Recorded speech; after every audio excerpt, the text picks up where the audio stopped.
grande satisfação que damos início a mais um encontro do ciclo de palestras AbraFiltros 2022, um evento que marca não só a retomada das nossas atividades presenciais, mas principalmente comemora os 16 anos de fundação da nossa associação. Um momento de celebrar essa trajetória de conquistas, desenvolvimento, profissionalização e muito trabalho.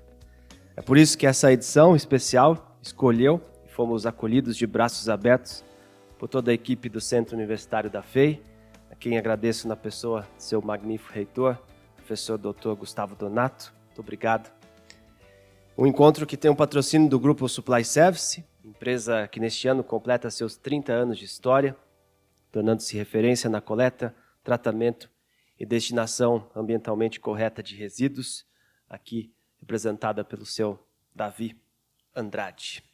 Contamos também com o valioso apoio da SPR, a pessoa do seu Ari Silveira Bueno, aqui conosco, nosso parceiro de sempre, Revistas Meio Filtrante, Revista TAI, a pessoa de sua editora-chefe, Rogéria Cortese.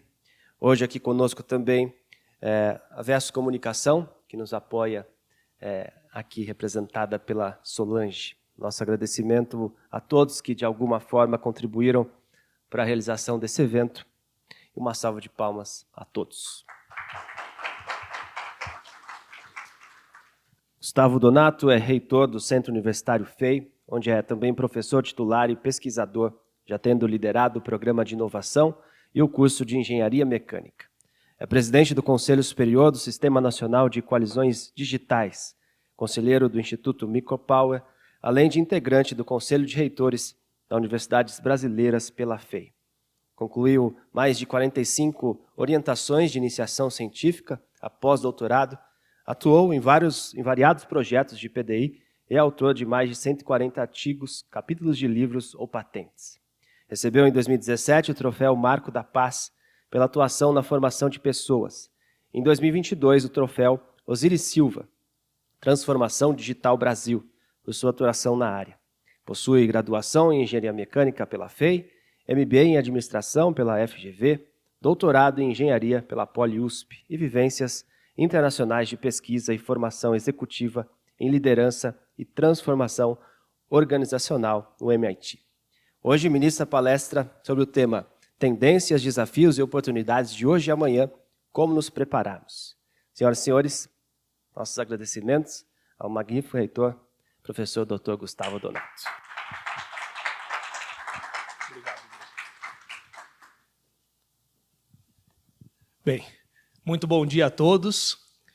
Obrigado, Adriano, pelas palavras. Exagerou um pouquinho aí o Adriano, mas eu quero trazer aqui as minhas boas-vindas em nome da FEI, também pessoalmente. É uma alegria grande receber a AbraFiltros. Eu gostaria, em nome do Adriano, do presidente João Moura, parabenizar a AbraFiltros pelo aniversário de 16 anos e fico muito lisonjeado dessa celebração ser feita aqui na nossa casa. E gostaria de agradecer também ao amigo Ari por nos ter conectado, e espero que surjam frutíferos vínculos, espero que a reunião da manhã também tenha sido bastante proveitosa. Tá? Eu quero que nós possamos conduzir aqui um bate-papo informal. Eu montei uma apresentação que eu gostaria de provocar tanto o lado empresarial, um pouquinho das tendências. Eu vou pedir que seja descongelado o projetor, assim já fica ao pessoal do áudio lá no fundo e da técnica, descongelem, por favor, assim já fica o logo, eu já pego o controle. Eu quero fazer um pouquinho de uma discussão que fala de tendências, que provoca um pouquinho o lado empresarial, mas ao mesmo tempo, como nós nos preparamos para esse amanhã e como a FEI tem buscado fazer isso do ponto de vista da educação. Eu acho que isso é bastante... o controle estava aqui, desculpem. Eu acho que isso é extremamente importante no nosso dia de hoje. Eu tenho a honra de receber um ex-aluno, Leonardo, Tiago Lescovar. Leonardo é seu irmão? Então, desconsidere o que ele falou mal de mim ali no cafezinho, Tiago? E vamos em frente. Então, eu já fui apresentado, sou o professor Gustavo, uma grande alegria para mim. Eu acolho oficialmente a AbraFiltros, todos os participantes da reunião. O objetivo é provocar um pouquinho as tendências e também como nós encaramos esse amanhã e esse hoje, que são tão desafiadores. Já fui apresentado, não vou falar mais a meu respeito, mas eu acredito que essas palavras me descrevem bem. Um engenheiro, um educador, um entusiasta de tecnologia, de inovação e principalmente de pessoas. Eu tive a grata satisfação de ter uma trajetória que hoje eu posso trazer para os nossos estudantes e para a nossa escola, que envolveu uma grande presença no setor produtivo. Eu comecei a trabalhar com 13 anos em uma metalúrgica na Zona Leste, não tinha nenhum tipo de capacitação, varria o chão, ajudava no que era possível no almoxarifado, já tinha uma paixão muito grande por sistemas mecânicos, e isso só se intensificou naquele local, o que fez com que fosse aprendendo, nas férias era curso de metrologia, curso de qualidade, de CEP, mesmo antes de ingressar no ensino superior. Então, ao cursar a FEI, trabalhando, fui evoluindo com muita alegria, depois fui para a pós-graduação e, em paralelo, tive uma atuação de engenheiro e consultor em engenharia bastante intensa na década dos anos 2000 a 2010, basicamente. Tive a oportunidade de trabalhar em torno aí de uns 80 projetos de desenvolvimento e inovação, junto com grandes empresas, então não vou citar nomes, mas grandes empresas mesmo do nosso cenário brasileiro, desde ramos como alimentício, óleo e gás, automotivo, aeronáutico. Então isso trouxe uma bagagem que eu acho que a gente consegue trazer para os nossos jovens uma visão mais ampla, que sai só do acadêmico científico, mas se amplia também ao impacto, à inovação no mercado e na qualidade de vida das pessoas. Então é um pouquinho dessa perspectiva que eu gostaria de trazer aqui hoje. Quem é a FEI e onde nós estamos hoje, né? É uma instituição sem fins lucrativos, que foi fundada em 1941, nós comemoramos 81 anos em março agora. O foco dela é na formação integral em tecnologia, gestão e inovação. O que é formação integral? Para nós não basta a tecnologia. Tecnologia é habilitadora. Nós temos que formar pessoas de bem com referencial de valores, de ética e competências comportamentais que ditarão seu sucesso e também serão referência na sociedade. Isso é o que nós defendemos aqui. Nós formamos 60 mil profissionais, 40 mil sendo na engenharia, aproximadamente. Tá? Já formamos também muitos mestres e doutores. Temos 2 campi, um campus em São Paulo, na Liberdade, ali do lado da Estação São Joaquim. É um campus mais voltado a negócios e administração. Tem graduação, tem mestrado e doutorado, todos nota 5, que é o máximo da escala de avaliação, e estamos aí dando até mais visibilidade para esse curso. Foi o primeiro curso de administração no país. Ninguém sabe disso, mas até antes da GV, lá em 1941. Ciência da computação e as engenharias. E estamos com 4 programas de pós-graduação, 4 mestrados e 2 doutorados associados. Então, isso mostra um movimento institucional de fortalecimento da pesquisa e da inovação muito intenso. Sem pesquisa de ponta, a inovação e a transformação não acontece. Todo tipo de inovação, seja de processo, produto, modelo de negócio, tudo depende, hoje mais do que nunca, de interfaces entre as áreas e desenvolvimento no estado da arte. Por isso nós somos uma instituição que precisa ser intensa em tecnologia.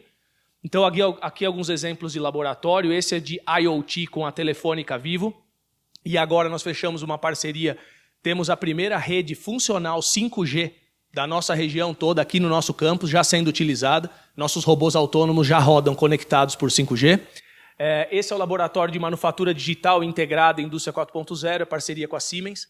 Só de softwares ali nós temos mais de 5 milhões de reais investidos. Isso permite simular, fazer o Digital Twin, que é o gêmeo digital, de qualquer processo produtivo, de qualquer setor que se imagine, para otimização de fluxos, de processos, inclusive logísticos, que agora nós estamos inaugurando, vai ser em agosto, a inauguração de um laboratório de logística digital, com aquelas mesas digitalizadoras onde nós simulamos logística. Nós temos aí pelo menos uns 10 projetos nos últimos 2 anos, com grandes empresas na área logística, de otimização de supply chain, feitos por alunos e pesquisadores, alunos de graduação e pesquisadores, em alguns casos com savings de mais de 15 milhões em uma linha de suprimentos em um ano. Então são coisas que nós dependemos de laboratórios e nós dependemos muito desse ecossistema. E nós atuamos em algumas áreas muito fortes, como inteligência artificial, robótica, desenvolvendo mesmo robôs do zero. Esse é um exemplo de um robô autônomo, ele tem que se equilibrar sozinho, andar sozinho, jogar futebol, autonomamente, sem nenhuma intervenção. É pura inteligência artificial, é projeto mecânico, são materiais, isso é muito complexo. Poxa, Gustavo, mas jogar bola, isso é um objetivo? Isso é um objetivo para que os alunos tenham empenho e tenham algo competitivo.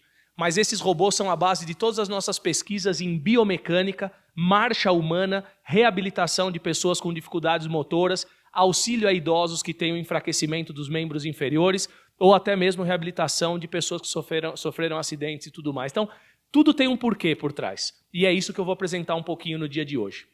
E claro, a parte automotiva é muito reconhecida na FEI.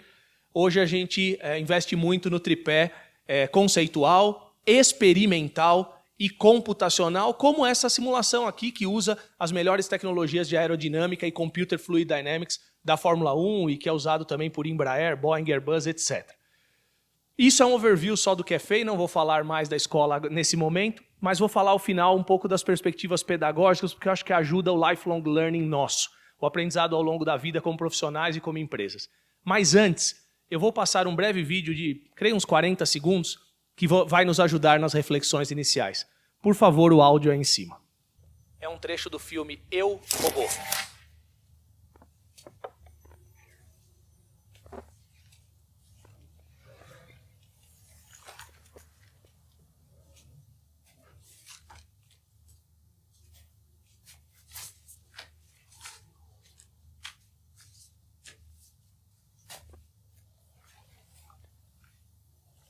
Assassinato é um truque novo para um robô. Parabéns. Responda. O que significa este gesto? Quando entrou, quando olhou para o outro humano, o que significa? É um sinal de confiança. É uma coisa humana. Você não ia entender. Meu pai tentou me ensinar as emoções humanas. Elas são difíceis. Quer dizer, o seu criador. Sei. Então, por que o matou? Eu não matei o Dr. Lenin. E por que se escondeu na cena do crime? Eu tive medo.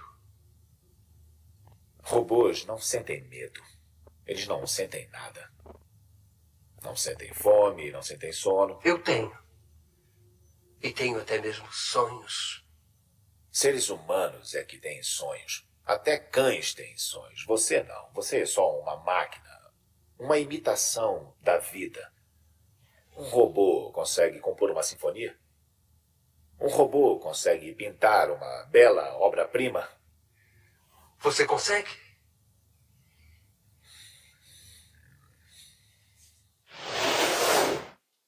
Eu acho que é bem por aí. A questão é bem por aí. Os desafios são muito grandes. O futuro é simbiótico entre as maravilhas da tecnologia e as belezas do ser humano. E não é tecnologia. Eu falo que cada vez mais é o aspecto humano e as nossas particularidades que vão fazer a diferença, porque a tecnologia será o que nós fizermos dela. Mas que o desafio é expressivo os protagonismos são diferentes, a nossa mentalidade é a principal coisa que tem que mudar. Quem não leu o livro Mindset, da Carol Dweck, eu recomendo fortemente. Ela defende uma migração de uma mentalidade fixa, linear e incremental para uma mentalidade de crescimento mais aberta à disrupção. Depois eu posso passar essa indicação. E quem não está atento ao lifelong learning e à capacidade de aprender ao longo da vida e, às vezes, desaprender para reaprender, preste atenção, porque o risco é enorme. Quando paradigmas são quebrados, todo mundo volta ao zero. Todo mundo volta ao zero. O exemplo do Netflix. Todo mundo tem Netflix em casa, correto? Ou praticamente todo mundo hoje gosta e utiliza. Senhores e senhoras, sabiam que o Netflix, quando foi criado há uma década e pouco atrás, e começou a ganhar tração e crescer, claro, a internet ainda não tinha a velocidade que tem hoje, o criador tentou vender a Netflix para uma das maiores empresas de entretenimento da época. Visitou o seu CEO, foi colocado para fora. Foi hostilizado, falando que aquilo era uma loucura, uma viagem, e que ele não tomasse o tempo daquele executivo. Os senhores sabem para quem ele tentou vender a Netflix? Para a Blockbuster. Certo? Olhem o cenário hoje, que já começa a ser extremamente desafiador para a Netflix, inclusive, que se não se reinventar continuamente, está fora. O que nós estamos vivendo é um mundo, então, exponencial, Para exemplificar de uma maneira fácil, eu vou usar o automóvel ou o setor de mobilidade, que eu tenho certeza que existe um conhecimento suficiente para entendermos aqui o meu raciocínio. Se nós pegarmos um carro de 1910 e pularmos 100 anos, por um carro de luxo, 2010, eu pergunto a todos aqui, o veículo mudou muito em seus conceitos? Sim ou não? Não. Ele avançou muito, melhorou em dirigibilidade, qualidade, eficiência, segurança, conforto, tudo. Mas sempre uma mudança incremental, progressiva e lenta. Em 2010, o motor a combustão interna seguiu o mesmo. Feixe de mola seguiu sendo usado. Combustíveis, os mesmos. Posição do banco, posição do volante, posição dos mostradores. Pneu continuou sendo pneu. Só que nos últimos 10 anos, surgiram híbrido, elétrico, célula combustível, hidrogênio, autônomo, infotainment no carro, que se não tiver nós não compramos. E não é uma questão mais só de espelhar o nosso smartphone na telinha central, mas é também no painel. E até veículos que detectam como você está e fazem massagem no banco. Tive a oportunidade de dirigir um desses na Europa agora recentemente. São coisas realmente transformacionais. Em 10 anos nós tivemos certamente muito mais do que nos últimos 100, e a estimativa é que nos próximos 5 tenhamos mais do que tivemos nos últimos 100. E são transformações que não são do veículo, são da mobilidade como um todo. Quem diria que nós teríamos, se eu falasse há 10 anos atrás que nós teríamos um drone autônomo, como esse da Yihang chinesa, que já fez mais de 1000 voos autônomos sem nenhuma necessidade de intervenção humana, e que se pretende que seja usado no serviço de táxi aéreo já agora, nesse ano ou no próximo ano, não tenho exatamente a informação. Chamado por um aplicativo tipo Uber, com uma autonomia de 35 minutos a mais de 100 km por hora. Se eu falasse há 10 anos, do que eu seria chamado? Louco. Assim como liberar um patinete elétrico na rua em São Paulo com um QR Code, certo? E sair andando. Que é uma maravilha do ponto de vista de footprint de carbono e eletrificação, não é? Não é. Negativo. Sabiam que o footprint de carbono de um patinete elétrico em São Paulo pode ser muito pior do que de um veículo a combustão, mesmo com uso de gasolina ou diesel? Não, né? Por quê? Porque às vezes a nossa visão acaba sendo um pouquinho recortada. Se nós pensamos na lógica do poço à roda, do começo ao fim, de toda a manufatura e a utilização, um patinete elétrico é inteirinho em alumínio. Olhou alumínio, pense energia. Porque a aluminotermia consome muita energia. Ele tem baterias, ele tem motor elétrico, então ele leva lítio, ele leva terras raras, ele tem toda uma eletrônica embarcada. O tempo de vida de um patinete na rua com intempéries, com batidas, é relativamente baixo. Então, se avalia o ciclo todo do produto, o footprint de carbono dele é enorme. E as pessoas que passaram a usar patinete, na sua maioria, antes caminhariam. Então, na realidade, nós estamos agregando um footprint enorme onde não existia. Eu não estou indo contra o patinete, eu só estou dizendo que, como sociedade, nós temos que olhar realmente o que acontece no nosso entorno. Então, é uma mudança que vai nos drones e vai até nos exoesqueletos. Nós já temos exoesqueleto ajudando os operários da fábrica da Stellantis, Fiat, né? Em Betim, para que eles possam levantar equipamentos mais pesados e tudo mais. E não é diferente em qualquer uma dessas empresas de tecnologia que eu mostro na tela. Uma Tesla não fabrica nem 5% da quantidade de veículos que uma GM fabrica. Por que ela passou o valor de mercado na GM na bolsa? Porque a sociedade identifica que ela possivelmente tem mais respostas para o futuro do que uma montadora tradicional, que está buscando se reinventar. Então, muitas vezes, é mais resposta para o futuro e menos o que já consolidamos para trás. É a migração do linear e progressivo para o exponencial. Qual é a dificuldade disso? A nossa mente não está e os nossos modelos de negócio não estão preparados para essa transformação de maneira imediata. Porque quando algo é linear e progressivo, ele é previsível e o sucesso é demonstrado por indícios e indicadores antecipados, digamos assim.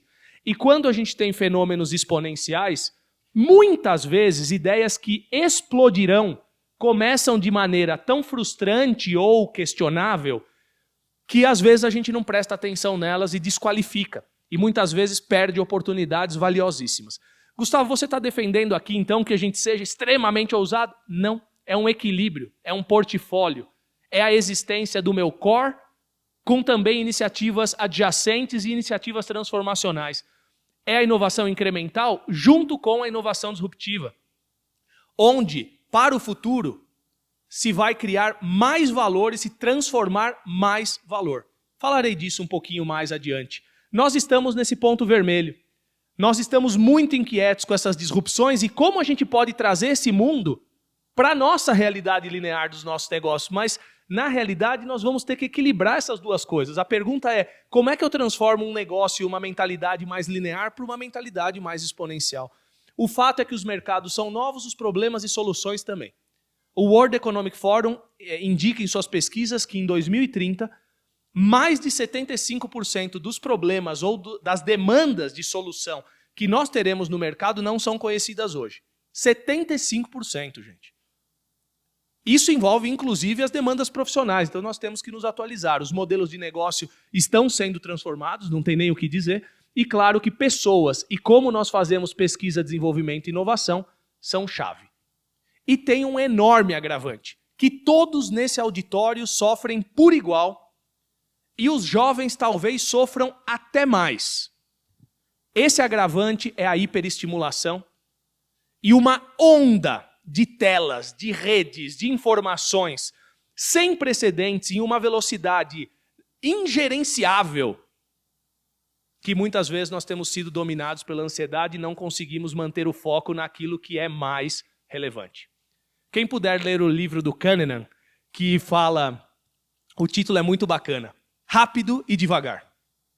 É um mundo rápido, nós temos que andar rápido, mas nós temos que saber quando ir devagar.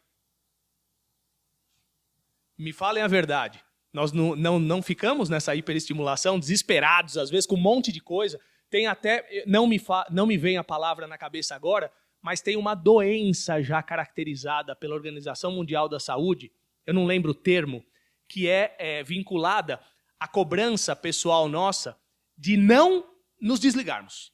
Que a gente se penaliza se a gente ficar desconectado por alguns minutos. Nessa brincadeira tem gente que leva o celular para dormir embaixo do travesseiro, né? E tem uma noite mal dormida por causa disso. Isso aqui é perigoso. Isso aqui é perigoso. Tá? Então, foco, atenção e saber navegar nesse mundo de hiperestimulação é essencial. E nós temos que absorver que não é uma mudança tecnológica. É uma mudança de era. E eu vou explicar o que eu quero dizer com isso, também com base em um livro que eu li. E olha, é pré-pandemia, hein? Não tem nada a ver com a pandemia. Em 2017 e 2018, eu era responsável de inovação aqui na FEI, coordenador de Head de Inovação. Nós estávamos discutindo já mega tendências 2050, nós fazemos um congresso sobre isso todo ano e tal, e eu li um livro que eu achei fantástico, do Jonas e do Jonathan Salk, que é esse aqui, A New Reality, Human Evolution for a Sustainable Future. Recomendo fortemente, eles são da área biológica, mas eles defendem que até hoje nós viemos em uma época A, que é uma época de movimentações exponenciais, principalmente no último século, em que o crescimento da população tem sido enorme, tecnologia também, mas nós estamos no ponto de inflexão. Quem estudou engenharia sabe o que é o ponto de inflexão, ou quem conhece bem de matemática, é quando a aceleração dá lugar à desaceleração e à busca de novos equilíbrios. Poxa, Gustavo, mas o que é isso? A época A, vejam se vocês vão concordar comigo, é uma época mais individualista, de recursos ilimitados, energia fóssil, relações comerciais que normalmente eram ganha-perde, pelo menos no nosso mindset, consumo desenfreado e crescimento econômico como métrica do grande sucesso. Hoje, principalmente se você pega o jovem, e se você observa o movimento ESG, eu estou falando o verdadeiro, não o greenwashing, que a CVM inclusive está de olho, né? São as empresas que falam em ESG, mas não praticam. Eu estou falando de verdade. Nós temos uma sociedade muito mais coletiva e colaborativa, os recursos são limitados e o One Planet to Live mostra para nós que a gente consome por ano do mundo, do planeta, muito mais do que ele consegue repor. Energia verde, ganha-ganha, globalizado, sustentável e o bem-estar e o propósito ganham o centro. É verdade ou não? É verdade. Pela primeira vez na história da civilização, nós temos uma desaceleração no crescimento populacional na última década. Primeira vez. Isso vai se acentuar, as expectativas já mostram. Continua crescendo, mas em taxas não tão velozes como nós observamos no último século. Tá? O que a gente precisa para enfrentar tudo isso, na minha visão e na visão FEI, tanto como academia como empresas? A primeira coisa é entender melhor essa transformação. E entender que o caso Brasil não é igual ao caso Estados Unidos, não é igual ao caso Europa, não é igual ao caso China. Nossas condições econômicas, políticas, o nível de sofisticação do nosso sistema financeiro, o nível de complexidade do nosso sistema tributário, muitas coisas são particulares da conjuntura país ou macroeconômico. Muita coisa tem a ver com pessoas preparadas, tanto na tecnologia como na questão de humanidades. E aí eu provoco aqui o empresariado, que está presente aqui conosco. Nós temos que fazer um trabalho conjunto. Não é só a universidade valorizando as pessoas e a empresa não tendo essa visão de médio e longo prazo. Ela vai sofrer muito no médio e longo prazo para sobreviver se ela não valorizar suas pessoas. Eu vou falar disso mais adiante. Valor agregado e autonomia tecnológica, que no país são paupérrimos em relação ao que poderiam ser. O Brasil hoje tem uma balança comercial que, embora pareça muito sólida, do ponto de vista absoluto, ela é muito dependente de commodities. Os senhores sabem disso. Muito dependente. Então o que acontece é que produtos de valor agregado não são o forte no Brasil. E de tecnologia intensa. E, consequentemente, a nossa autonomia tecnológica não é muito forte. O que acontece com isso? Eu tenho que embarcar toneladas de minério de ferro para o exterior para ter o mesmo lucro que o chinês tem quando manda um smartphone para cá. É justo isso? Ele está usando nossos recursos para fabricar isso e o Brasil não participa do valor agregado mais relevante. E para provocar, eu costumo falar uma coisa para os meus alunos que é uma provocação saudável. Entenda, nada contra a soja e nada contra o açúcar ou o café, mas 1 quilo de satélite sempre vai valer mais que 1 quilo de soja. Certo ou não? Assim como, provavelmente, 1 quilo de filtros especiais para salas limpas vai valer mais, um de última geração, sustentável, vai valer mais do que um filtrinho convencional, sem nenhum demérito, utilizado em um sisteminha de filtragem qualquer. Vamos pensar nisso, gente. O Brasil será a economia que vai dominar de 15% a 30% de todos os créditos de carbono do futuro, que serão provavelmente a maior moeda de troca do mundo. Nós temos uma matriz energética fantástica, nós temos recursos incomparáveis, nós temos pessoas capazes, mas a gente não aproveita muitas vezes disso. E não aproveita porque a gente não tem uma mentalidade que induz, por meio das pessoas e do valor agregado à tecnologia, inovação e competitividade de alto nível. Será que a gente entendeu isso de fato? Eu acho que não. E eu vou trazer elementos aqui que mostram que nós não entendemos. Se nós pegamos o último resultado do Global Innovation Index, publicado recentemente agora, que diz respeito a 2021, o relatório é fantástico. Eu tive a oportunidade de ler na íntegra, mas tem lá nos anexos a página por país, e essa é a página do Brasil. Pergunta aos senhores, faz sentido nós sermos a 10ª economia mundial em PIB? Agora a 10ª, né? Era a 11ª, a 10ª, depende do indicador exato que é levado em conta, mas faz sentido nós sermos a 10ª economia em PIB e na inovação estarmos no ranking em 57, posição 57? Faz sentido? Não faz nenhum sentido. Ainda mais sendo reconhecidamente um país com as pessoas mais criativas que se tem, com tantos recursos naturais e com tantas possibilidades. Vamos pegar o exemplo da capacitação de pessoas, já que nós estamos hoje aqui dentro da universidade. Vejam se faz sentido nós sermos o 11º colocado em gastos, investimentos em educação per capita, 11º, certo? Que é em linha com o que é o nosso PIB, claro, tem uma vinculação até direta, mas na escala do PISA, no resultado do PISA em leitura, matemática e ciência, posição 68. 68, gente. Como é que a gente forma engenheiros, como é que a gente forma cientistas da computação, pessoas em áreas estratégicas para a inovação no país que se correlacionam com o crescimento do PIB? Se nós estamos nas últimas posições nas escalas de leitura, matemática e ciências, mesmo investindo tanto per capita em educação. E se a gente pega o ensino superior, por exemplo, nós estamos na posição 83 no número de estudantes de engenharia e ciências. que são as áreas que mais se correlacionam com o crescimento de PIB de valor agregado e inovação de médio e longo prazo estruturante para políticas de Estado. Isso é extremamente preocupante. Isso é só uma provocação.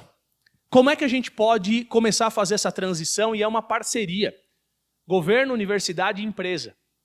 A primeira coisa é nós aqui migrarmos o nosso mindset do forecast para o foresight. Gustavo, o que é isso? Forecast é quando eu estou aqui hoje e eu tento prever o futuro, por exemplo, 2050, usando técnicas de previsão, preditivas. Isso é forecast. Eu uso dados passados e atuais para tentar prever o amanhã. Funciona? No curto prazo funciona, que é o que esse cone significa. Curtíssimo prazo. No médio prazo já começa a ficar complicado. E se eu perguntar para alguém aqui, eu consigo prever 2050 precisamente? Não, de jeito nenhum. A única maneira de sobreviver ao que vai vir é nós trabalharmos com foresight, que é construção de visões de futuro. E existem teorias dos cones de futuro. Os possíveis, os prováveis e os desejáveis. Construção de visão de futuro é construir o amanhã que nós queremos, para que nós puxemos a onda e não nos deixemos ser arrastados por ela. Mas, Gustavo, dá para fazer isso ou isso é uma viagem? Não, quanto antes a gente pensa o futuro no qual nós queremos viver e construir, maior será o nosso sucesso na construção dele. Mas como é que eu calibro um negócio desse, Gustavo, para abrir essa minha visão, esse leque de possibilidades lá em 2050 e navegar isso com sucesso de longo prazo? A gente calibra isso com mega tendências 2030, 2040, 2050, que parece, digamos assim, uma fala mais de marketing, mas não é. Não é uma coisa nova. Primeira publicação que eu vi, o primeiro livro de Mega Trends é de 1982 e desde então já é usado para empresas internacionais nos seus conselhos consultivos e administrativos para planejamento de longo prazo e inovação, principalmente transformacional, mais disruptiva. O que são megatendências? De preferência em inglês, porque em português tem muito pouca coisa. Megatrends são grandes caminhos de transformação social, econômica e tecnológica que duram por décadas e são irrefutáveis. Não é moda, não é tendência, é megatendência. Por isso dura tanto tempo. O que é uma moda? Moda é uma coisa de curtíssimo prazo. Exemplo, do nosso cotidiano, aquele sorvete, aquela paleta mexicana. Surgiu e sumiu. Eu nem experimentei, para ser sincero, mas eu vi que veio uma onda, falei, daqui a pouco experimento, não existe mais. Isso é uma moda. Tendência é médio prazo. Então, a indústria automotiva leva muito em conta, eletrônicos, moda, tal, né? A parte de vestuário também leva em conta. A moda e tendências. Tudo bem, construção civil, mega tendência é outra coisa. Exemplos. Eu pus aqui só para ilustrar o nosso papo. A FEI tem 10 eleitas, mas elas vão ser discutidas a partir de agosto. Depois, oportunamente, eu posso fazer com que todo esse material chegue a vocês. Nós temos 10 megatendências eleitas, áreas estratégicas e tal. Vamos pegar a área demográfica. Quais são as megatendências demográficas principais para 2050? Primeiro, crescimento populacional. O Brasil terá mais de crescimento populacional. O mundo terá mais de 10 bilhões de pessoas, se aproximando de 10,5. Hoje somos 7,5. Tem que alimentar essa gente toda. Tem que garantir saúde para todas essas pessoas. E detalhe, com urbanização. A urbanização média vai ser mais de 85% das pessoas. No Brasil, nós seremos mais de 90% de pessoas nas grandes cidades. E a longevidade aumenta muito e as pessoas centenárias serão normais. Só em um destaque demográfico de megatendências, a gente tem caminhos enormes para o agronegócio, porque tem que alimentar toda essa turma, na parte de cidades inteligentes e toda a parte de conectividade, 5G, novos esquemas imobiliários e compartilhados, o aumento de longevidade, tudo que envolve tecnologia para saúde e bem-estar, e por aí vai. Aí vocês me falam, Gustavo, o agro é muito transformado por esse crescimento populacional? E eu digo a vocês aqui, não só o agro. A grande corrida do ouro na parte alimentar não é o agro plantado somente. A nova corrida do ouro é das proteínas alternativas. E que pouca gente no Brasil está observando, mas no exterior está uma febre. E explodiu o investimento entre 2021 e 2020 e 2022 nas biotechs focadas em proteínas alternativas. Pesquisem sobre isso, vocês vão se assustar com o crescimento desse mercado. Nós podemos falar em megatendências em novos materiais, em mobilidade e conectividade, em eficiência energética e novas formas de geração, armazenamento e transmissão, toda a parte de manufatura e produção inteligentes, entre outras. Então, isso são exemplos de megatendências. A partir de agosto, as da FEI, a gente vai começar a divulgar e eu posso partilhar com vocês. Dessas megatendências é que nós chegamos a áreas consideradas estratégicas. Por exemplo, alguém tem dúvida que a área de energia é estratégica? Alguém tem dúvida que a área de disponibilização de água e saneamento é estratégica? Vocês sabiam que morre mais gente no mundo por falta de acesso à água limpa do que por falta de acesso à saúde e medicamentos? Pois é alarmante, mas é verdade. A próxima guerra é provavelmente com relação à água. E não a primeira com energia, a segunda provavelmente com relação à água, que vai ser algo muito escasso. Das áreas estratégicas é que a gente chega nas tecnologias, que são habilitadoras. Uma área estratégica, como a de energia, pode precisar de várias tecnologias habilitadoras. Por exemplo, na mobilidade ou mesmo na área de filtragem, vocês podem precisar de robótica, vocês podem precisar de manufatura digital, vocês podem precisar e precisam de materiais avançados e N outras tecnologias habilitadoras. Entendam, o core da visão de futuro não é focar aqui. É olhar para cá, entender onde queremos atuar, destrinchar quais são as tecnologias necessárias, aí vem as competências organizacionais e as competências das pessoas que nós precisamos. Olhar a Estratégia Nacional de Ciência, Tecnologia e Inovação ajuda, ok. Mas aquela visão anterior, eu não vejo no empresariado brasileiro, eu não vejo nos conselhos, eu estou participando de alguns, está começando a nascer esse movimento, mas eu vejo isso no exterior completamente. Teve um exemplo há uns poucos anos atrás, eu fiz uma palestra em Roma, em que tinha centenas de executivos lá. Quando eu falei em Megatrends e Foresight, perguntei quem conhecia o termo, quase todo mundo levantou a mão. Aí eu voltei para o Brasil, me pediram uma palestra em Bonito, lá em um evento que tinha também empresários, pesquisadores, tinha umas 400 pessoas, eu pedi que levantassem a mão se conheciam esse termo. 2 pessoas levantaram no auditório. Então isso é sintomático, é perigoso e é um convite também para uma oportunidade enorme para nós, se nós migrarmos esse mindset antes. E a educação nesse contexto? Fundamental. E não é só a educação universitária, eu não estou falando isso porque nós estamos dentro da FEI.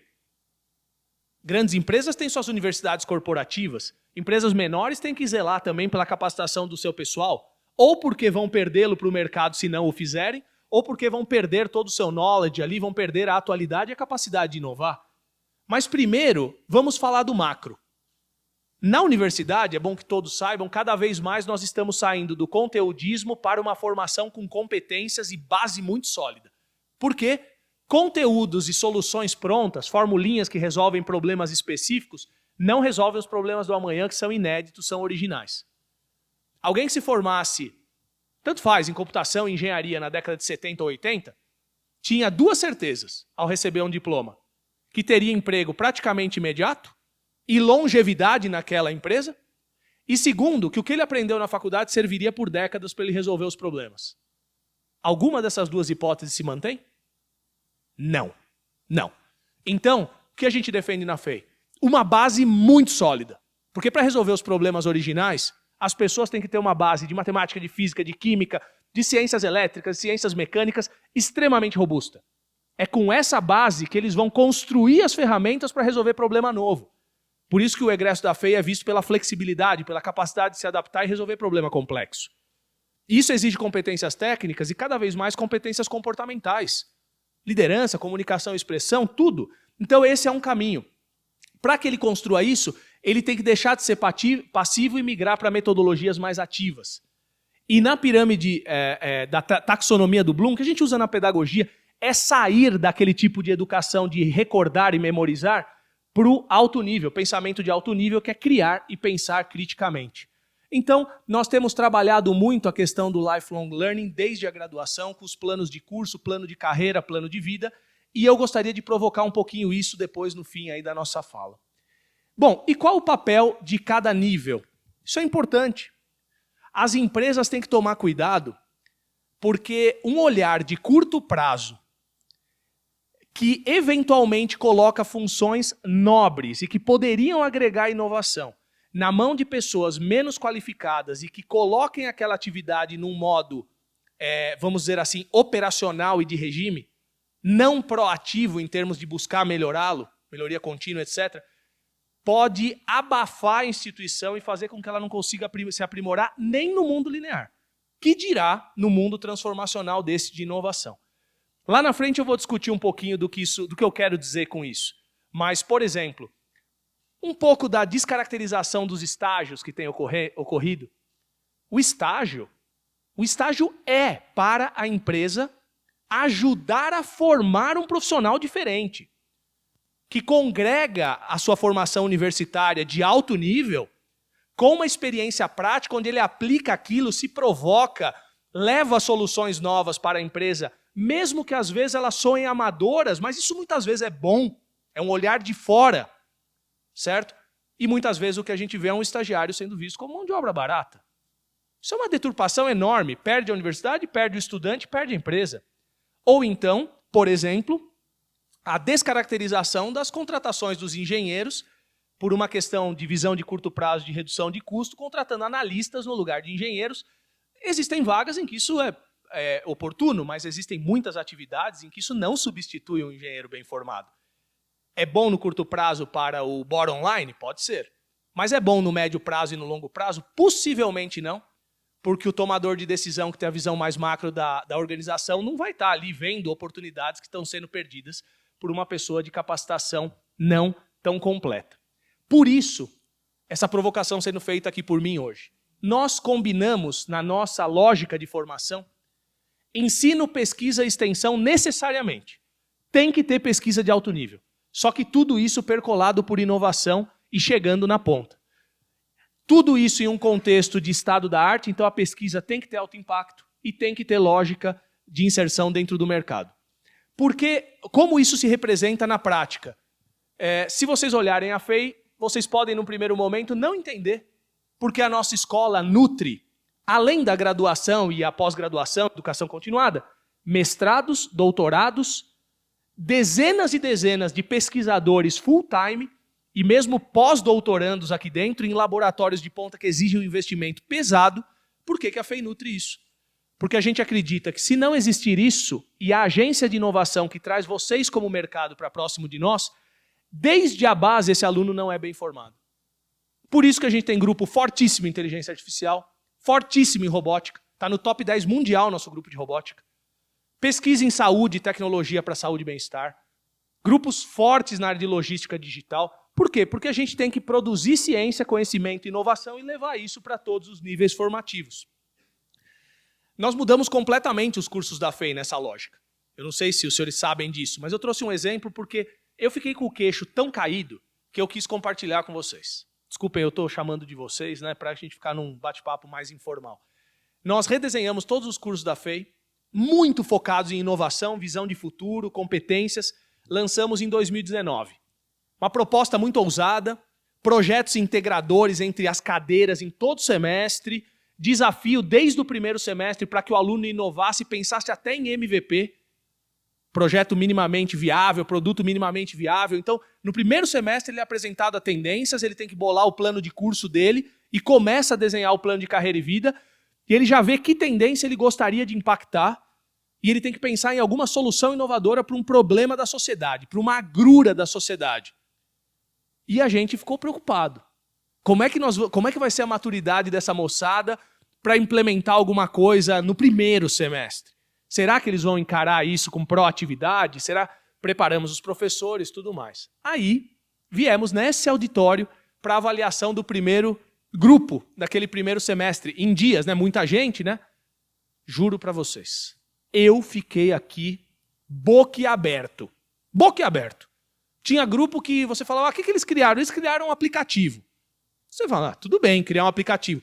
Quando você vai ver, teve um grupo que criou um aplicativo totalmente interconectado com o Waze e era interconectado com o Wikipedia para pessoas cegas, que quando essa pessoa estivesse num transporte, seja ele privado ou público, acompanhando o GPS, esse sistema ia contando onde a pessoa estava, ia pegando os pontos turísticos do local, ia contando um pouco da história dos pontos turísticos e dando, entre aspas, visão e sabor àquela viagem.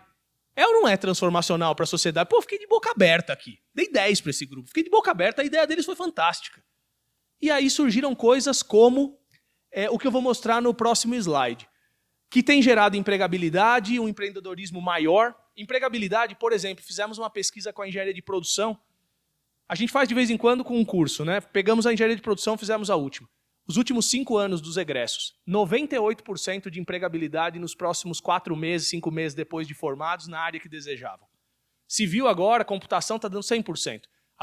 Civil deu um boom agora, as construtoras estão vindo buscar os nossos estagiários, 5º, 6º semestre, leva todo mundo. 3 grandes construtoras estão direto com o coordenador do curso querendo os alunos. Então, a empregabilidade, graças a Deus, tem se refletido e essas mudanças nos cursos que têm trazido mais propósito. Vejam esse exemplo e reflitam se parece que é aluno de primeiro semestre e se o que eles fizeram é algo que a gente, na época da faculdade, faria no primeiro semestre. Eu pedi que eles apresentassem num evento nosso, porque eu fiquei bastante impressionado. Bem, esse projeto que fizemos, que vocês vão ver daqui a pouco, a ideia era fazer um robô, ou um carrinho robô, que fosse controlado por celular, movido por Arduino, e imaginado completamente do zero por nós. Nós usamos a plataforma Arduino, usamos os módulos como o Relé, que foi fornecido pela FEI, criamos o aplicativo, em App Inventor, que é uma plataforma do MIT gratuita para uso. E agora vocês vão ver o que denominamos como Brutus. Ele é movido por 2 motores de vidro elétrico e controlado por um relé. O aplicativo que está na mão aqui do Gabriel Silva, ele foi criado por nós, e nós somos alunos de diferentes disciplinas. Estamos no curso básico, mas eu quero fazer elétrica, temos aqui quem queira fazer mecânica, e outros que nem decidiram ainda. E aqui temos um carrinho que junta várias disciplinas, tanto a parte eletrônica quanto a parte mecânica, pois nós que pensamos também, tanto em o que usaríamos de material. Só para contar para os colegas que estão aqui, então, o que mais que ele tem? Tem som também, não tem? Eu me surpreendi com isso. O primeiro projeto que fizemos foi criar, usar os códigos que foram fornecidos, colocá-lo em um software e descobrir do que se tratava. Era um som. E a ideia era um jogo, né? Era descobrir que o som era o som base do jogo do Mario. E como isso já foi o primeiro projeto, nós colocamos aqui. Virou marca registrada. Obrigadão. Muito obrigado. Olha, essa questão da música do Mario exemplifica a nova lógica dos cursos. Os alunos chegaram na sala de uma determinada disciplina, o professor deu 2 colunas de dados para eles, uma era tempo e o outro era um sinal. Descubram o que é esse negócio e programem alguma coisa para tratar esse dado e descobrir o que era. Eles começaram a pesquisar, viram como o dado se comportava no tempo, viram que era uma frequência. Poxa, o que será que é esse negócio? Fizeram transformar de Fourier, não sei o que, tal, começaram a tratar, descobriram que podia ser uma música. E chegaram lá, era a musiquinha do Mario que eles tanto curtem. Então virou uma marca registrada. É o tipo de projeto orientado por desafio. Esse carrinho, essa moçada foi no Ferro Velho, aqui em frente, comprou 2 portas de carro. Foram para o laboratório, cortaram inteira para fazer a estrutura. Foram na bicicletaria, e no Ferro Velho eles compraram os motores de vidro elétrico. Foram numa bicicletaria, compraram corrente, compraram as coroas para construir. E no final não tinham grana para comprar a bateria, o professor tirou do carro e deu para eles. Falou, pode usar, eu tenho que trocar mesmo? Não vou fazer a base de troca. Fica com a bateria aí, vocês usam. E era a bateria do Honda Fit de um professor que era um dos orientadores deles. É surpreendente, não é? É surpreendente. Então isso é para exemplificar o que é um solucionador de problemas desestruturados na nossa visão. Que são problemas novos, são complexos. Então, se a gente não dominar o processo inovador como pessoa e como empresa, nós vamos ter muito problema para ter protagonismo nos negócios e também na qualidade de vida. Por isso, nós redesenhamos os cursos com competências que vão desde as técnicas até comunicação, ética e tudo mais, chamando a atenção para 5 críticas que têm que existir nas empresas dos senhores e senhoras de maneira mandatória.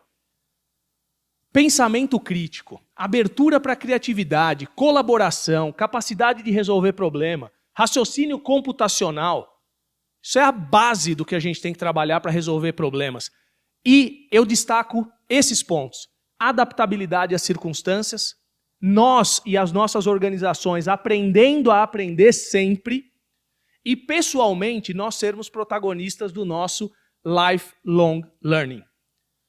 Gente, sendo muito honesto, na posição de reitor da FEI hoje, e não é diferente na posição de cada um aqui.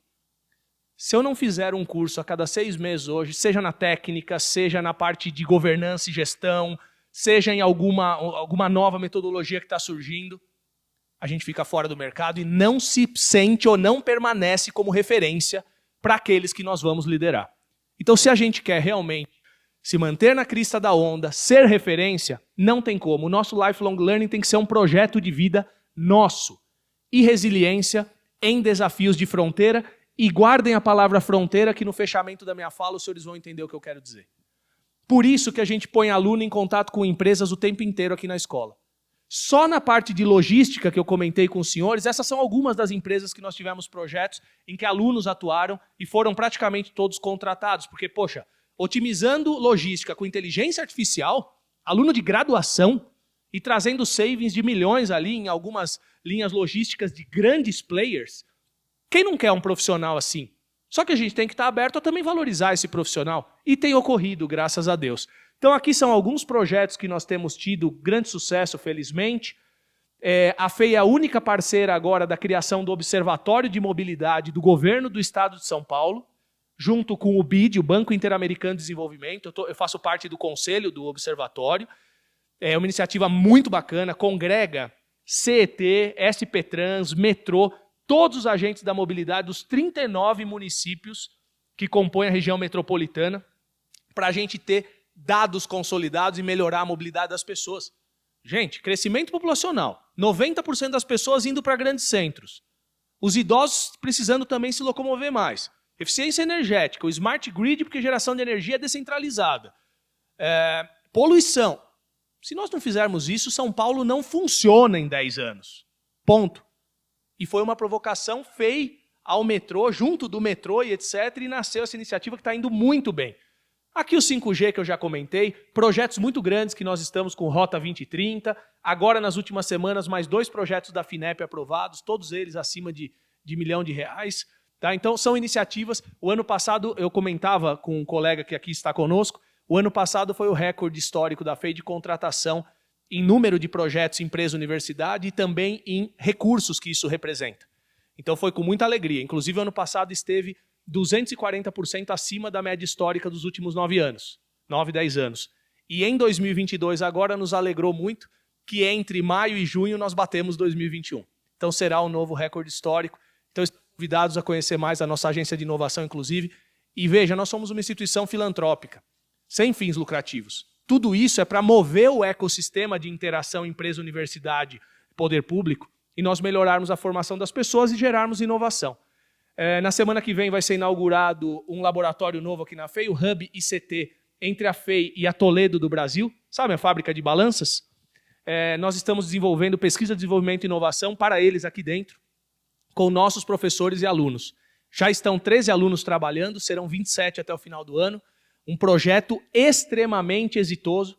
Em agosto será inaugurado esse, que é um laboratório com a CBMM, uma grande mineradora da área de nióbio, vocês já devem ter ouvido falar. É um grupo de pesquisa forte, entre outros aí que eu já mencionei.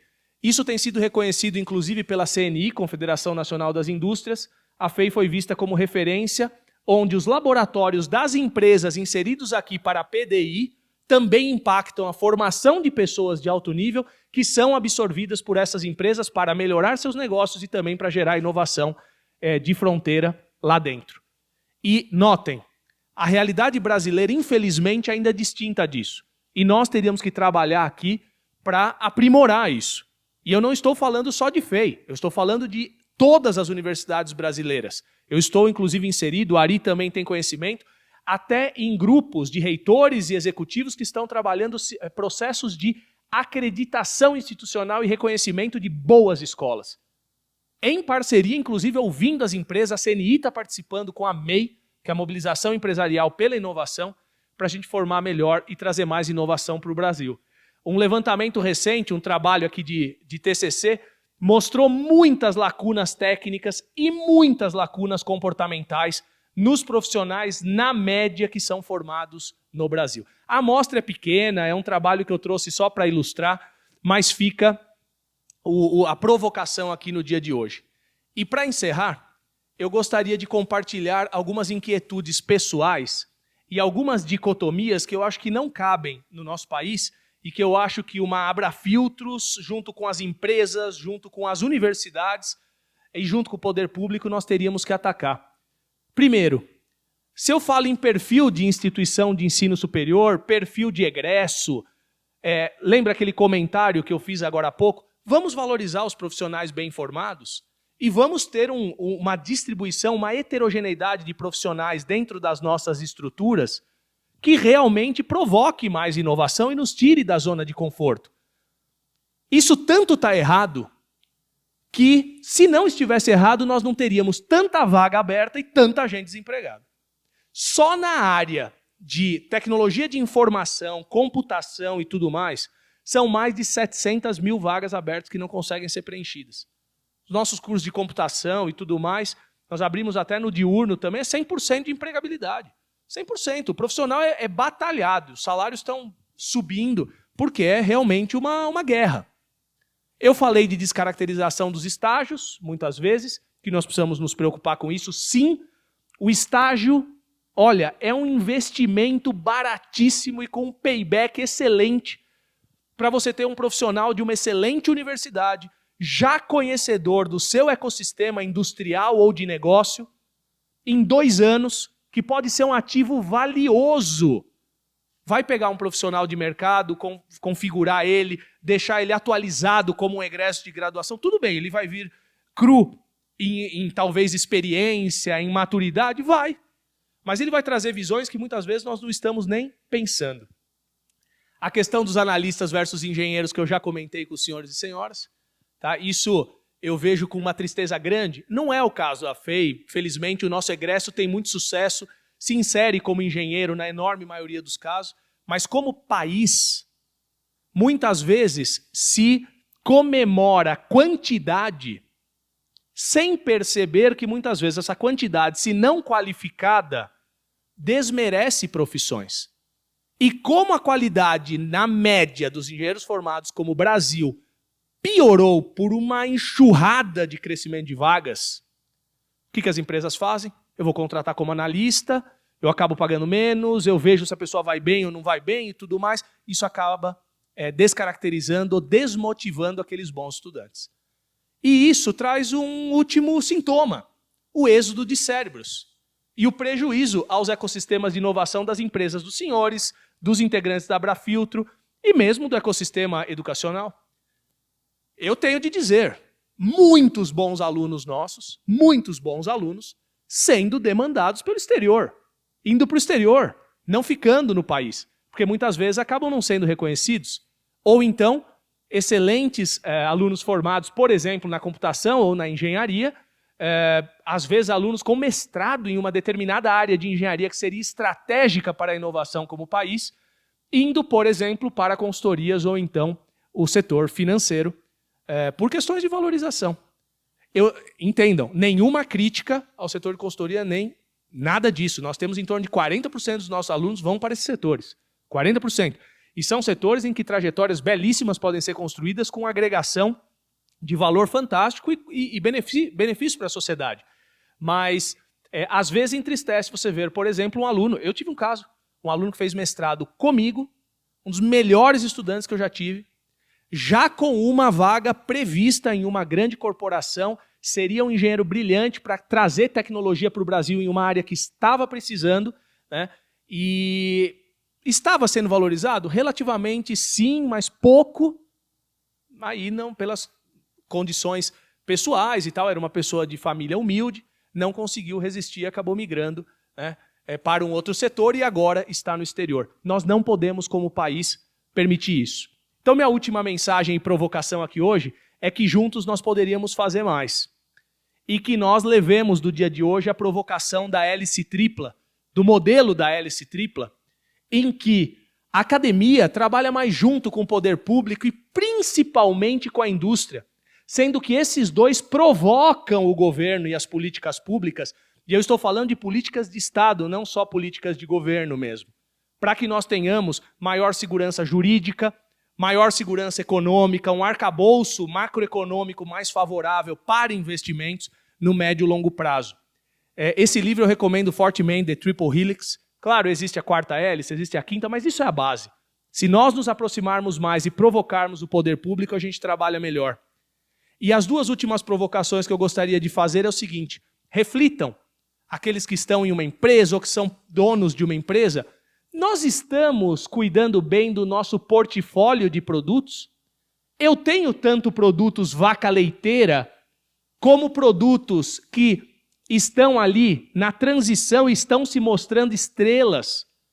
Ou então produtos, processos e novos negócios que são mais disruptivos e transformacionais, em um portfólio com pesos equilibrados, que mantém a minha instituição, mas garanta uma visão de futuro, e de tal sorte que daqui eu construa o meu amanhã virando estrelas e depois se tornando vaca leiteira? Isso não vai de uma simples ideia. Isso exige que nós também possamos compreender o que é TRL, Technology Readiness Levels. É papel da universidade fazer pesquisa básica e pesquisa aplicada, em TRL1, TRL2.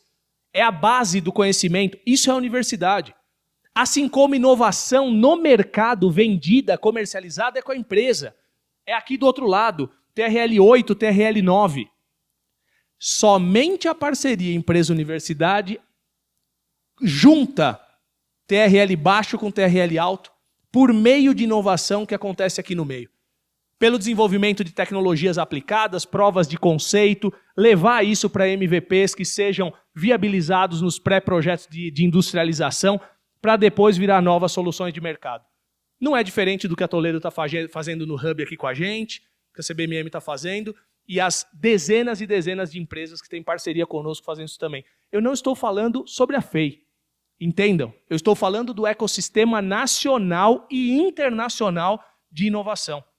Vamos perder a nossa síndrome de cachorro vira-lata. Nós podemos mais e devemos mais do que temos feito. E última pergunta que eu vou fazer. Qual é o maior mercado do amanhã? Alguém me responde? Qual é o maior mercado do amanhã? E que justifica estarmos juntos e pensando de maneira aberta essa construção de negócios. É uma delas. O maior mercado do amanhã é a exploração das interfaces entre as áreas que são pouquíssimo exploradas hoje. Os maiores mercados não estão nas áreas estanques do saber. Ou alguém vai me dizer que um robô depende de um profissional só para ser feito? Ou alguém vai me dizer que um carro elétrico depende só do engenheiro mecânico como um dia já foi? Negativo. As áreas de interface estão muito menos exploradas do que poderiam. Todos os modelos disruptivos de negócio dos últimos 5 a 10 anos vieram de áreas de interface, combinando e disruptando mercados que nem se imaginava que existiriam. Então a resposta para isso é que o maior mercado do futuro é o I don't know market. Sorry, folks, mas é isso. Se 75% dos problemas de 2030 não são conhecidos, e essas interfaces estão extremamente exploradas, o maior mercado é o I don't know. Mas que o Brasil tem potencial para explorar esse I don't know como poucos países no mundo, seja em termos de pessoas, de recursos e de mentalidade criativa, que para fazer essa virada de chave é possível, só precisa de uma energia um pouco mais forte nossa, isso é certeza. Eu espero que a fala de hoje tenha sido um convite para isso. Muito obrigado pela atenção e que tenhamos aí iluminadas trajetórias para todos os seus negócios e pessoalmente nos nossos caminhos.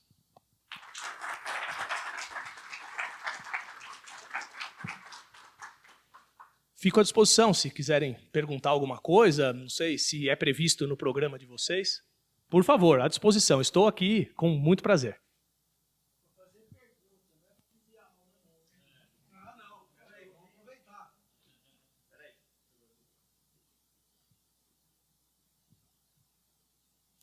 Bom, eu prometo que vou dar oportunidade aos demais, porque eu passaria aqui, não à tarde, o fim de semana. Assim, da sua visão no ambiente em que está, parabéns, fiquei surpreso. Eu vim agora de uma viagem Estados Unidos e Canadá, e coisas bobas que me incomodaram e tornaram a minha viagem um inferno. Algumas redes de fast food, se eu não tivesse o aplicativo dela no celular, eu nem entro. Não tem ninguém ali dentro. Você tem que passar o aplicativo, QR Code na porta, ela abre, chega ali dentro, você escolhe, abre uma gavetinha, não tem ninguém, não sei como aquilo, de onde veio, mas eu não consegui porque chegou na hora de pagar, eu não tenho o meu sistema de débito pelo celular, não consegui. No aeroporto, outro inferno. Ninguém, para você self-service, pega o que quiser, chega na hora de pagar, outra vez pagar pelo celular. Eu não tenho nem no Brasil, quanto mais em dólar no exterior. Não pude fazer nada. E assim, sucessivamente, muitas coisas. Chamar um Uber, por exemplo, outro inferno. Primeiro fazer o nosso celular funcionar lá, né? Que já vamos falar por aí. A minha primeira pergunta, tenho duas. O que as pessoas vão fazer continuando com isso tudo que o doutor colocou diante de nós? Olha, é muito pertinente. Onde vão trabalhar? Não, então, é muito pertinente. Eu vou começar colocando uma perspectiva também pessoal. Todas as transformações disruptivas costumam passar por vales da morte, tanto na sua ocorrência frutífera, como também na adequação social para que isso seja, digamos assim, compreendido. Principalmente as nossas gerações enfrentam muito mais dificuldades do que os nativos digitais da geração Z, por exemplo. Isso é um fato. Isso é um fato. O que não dá é para nós negarmos essa tendência, porque isso continua, não tem como voltarmos para trás. E nós temos que tentar nos adaptar. Que às vezes existem excessos, eu concordo. Eu também estava numa viagem na Alemanha agora, que eu reservei um hotel, cheguei no hotel, não tinha ninguém. O hotel estava fechado, certo? Muito agradável, era numa cidade que eu recomendo, chama-se Tübingen, lá na Alemanha. Eu estava indo da Alemanha para a Suíça, e era uma cidadezinha pequena, assim, uma cidade linda. E não tinha ninguém no hotel. Então, quer dizer, eu tive um aprendizado todo ali. Por sorte, eu falo um pouco de alemão, entendo bem, consegui entender as instruções, baixei aplicativo, instalei QR Code, consegui destravar a porta, entrar e aproveitar de uma excelente hospedagem. E no café da manhã também não tinha ninguém. Era tudo vending machine, em que eu escaneava o que eu queria e saía o kitzinho de frios. Saía o pãozinho que eu queria já aquecido. São disrupções que estão acontecendo. Essas dificuldades não são só nossas, são também dos geradores das tecnologias. Vou dar exemplos concretos. Alexa, ou a Siri, sistemas que respondem a nós, né? Sistemas responsivos com inteligência artificial. A tarefa de quem programa isso aí, desculpem o termo, mas é barra pesada. Por quê? Se alguém perguntar para uma Alexa, Alexa, qual banco é melhor eu roubar em São Paulo? Ela responderia. Sim, ela responderia. Ela entraria no balanço dos bancos, ela iria fazer uma análise de quem tem mais, por exemplo, ativos em caixa, recursos em seus cofres, onde fica o banco vai te dar o CEP. Assalta aqui. Mas o que eu estou querendo trazer é o seguinte, quais são os limites éticos também dessas tecnologias? Até onde eu posso ir, até onde eu não posso ir? Entendem? Um carro autônomo. Eu estou dizendo agruras que nós vamos viver várias, está só no começo. Um carro autônomo. Eu andei em um em Detroit, Estados Unidos, eu fiquei assustadíssimo, era um carro de desenvolvimento. Um carro autônomo tende a reduzir mais de 98% dos acidentes, trazendo benefícios para a nossa qualidade de vida e sociedade sem precedentes. Mas, quem programa um carro autônomo, vamos dizer que chegue uma situação em que ele não possa evitar um atropelamento. Se ele seguir reto, ele atropela uma senhora. Se ele virar para qualquer um dos outros lados, ele atropela uma jovem universitária. Aí eu pergunto para a senhora, qual que eu devo programar para que ele atropele? Não, não dá para evitar. Vai atropelar. A velhinha. Poxa, a senhora é maldosa, hein? Então, poxa, mas é o que eu ia falar. Só que é o seguinte, o algoritmo não sabia, mas é a mãe da senhora. Entendem? Ou então eu vou numa concessionária e tem dois modelos de carro. Tem um que é programado para proteger o pedestre e tem outro que é programado para proteger o ocupante. Qual que eu compro? Entendem?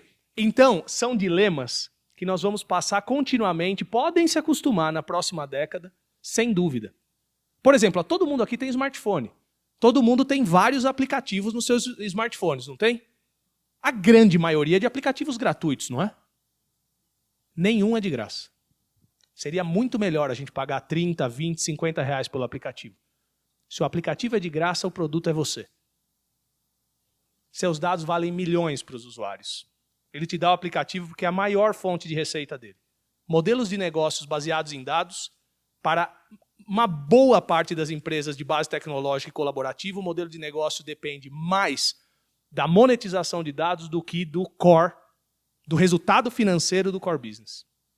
Respondendo a sua pergunta objetivamente, eu sou um otimista. Essa transformação tecnológica segue, destruirá até 2025 algo em torno de 75 milhões de empregos e gerará algo em torno de 110 a 120 milhões de empregos. O superávit é praticamente claro, todas as pesquisas indicam isso. Abrem-se mais portas para atuação nessa nova economia do que se fecham, mas o profissional é outro. Então já é discutido, inclusive em Davos, no Fórum Econômico Mundial, a necessidade de uma política de renda mínima para pessoas excluídas em um primeiro momento, principalmente as de menor capacitação, para que nós não tenhamos um grupo de pessoas capazes e que seguem essa onda e um grupo de pessoas excluídas, o que seria uma tragédia social, com impactos para todos. Então, eu sou muito otimista, nós teremos mais inserção, mas se nós não transformarmos as pessoas e os modelos de negócio, nós não vamos surfar essa onda com qualidade. Espero que tenha respondido. Mas esse é o que nós temos de últimas reflexões nesse sentido. Sim, sem dúvida. Diz que eu tinha duas. Duas. Né? Vamos lá, a segunda. A primeira já foi difícil. Uma delas é só uma colocação. Falamos sobre os commodities do Brasil. Hoje somos maiores produtores mundiais de grão, que é uma bênção isso. O melhor dos mundos seria ser os Estados Unidos, ter os commodities e alta tecnologia. Mas uma coisa interessante, nós somos isso hoje, na questão dos commodities, graças à produtividade. Nossa baixa produtividade, que faz tornar muito caros os nossos produtos, que não nos permite fabricar smartphone e tantas outras coisas mais, enfim, tudo. Há que se incluir no estudo da universidade, além de tudo que foi mostrado, coisas que para mim eram inimagináveis, mas não dá para concluir e melhorar sem passar por CLT e sindicato. Isso é um problema Brasil, que nos dá baixa produtividade, alto custo e tudo mais. Não estou dizendo que não deve existir, mas o atual modelo não nos ajuda nada. E nos tornou grandes produtores de grãos e commodities com alta produtividade, porque me mostra um sindicato dos catadores de algodão, me mostra a CLT no passado se existia, ninguém era registrado. Não estou dizendo que está certo. Mas o peso disso tudo causa um atraso enorme. Uma colocação. Não, está claro. Eu tenho empresa há 45 anos. Eu fundei minha primeira empresa aos 20 anos de idade. 45 anos convivendo e eu sinto o peso que isso faz com que a gente, às vezes, fique... Não dá, assim. O empresário no país é um herói, né? É um herói. Não vou dizer um herói, mas a gente sofre bastante. Então há um atraso provocado por essas duas questões que eu falei, sindicato e CLT. Não que não deva existir, pelo amor de Deus. O modelo como está, que não está legal para as novas economia. Mas a segunda questão que nos interessa diretamente aqui, na questão Abrafields, carro elétrico. Sua visão, suas reflexões, seu sentimento. A curto prazo. Então, uma consideração primeiro sobre essa ponderação. O Brasil não seria quem é nas commodities agrícolas se ele não tivesse uma densidade de pesquisa enorme via Embrapa no desenvolvimento da biotecnologia, que fez o aprimoramento de sementes, de defensivos menos agressivos. Olha, o caso da Embrapa é um caso de tecnologia, pesquisa levada na ponta para a inovação que é admirável. E eu estive recentemente na Embrapa, conhecendo a Embrapa Digital. O Ari esteve, né? Lá que visitamos a Embrapa, o Francisco, vários colegas.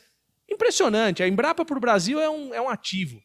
E eu diria o seguinte, a produtividade é um problema, sim, mas não é o maior. A produtividade do Brasil, em alguns aspectos, é boa. O que é baixo é a competitividade ecossistêmica e o grau de inovação. E aí sim, o custo Brasil é um absurdo e os entraves jurídicos, trabalhistas, tributários são enormes, são uma enormidade.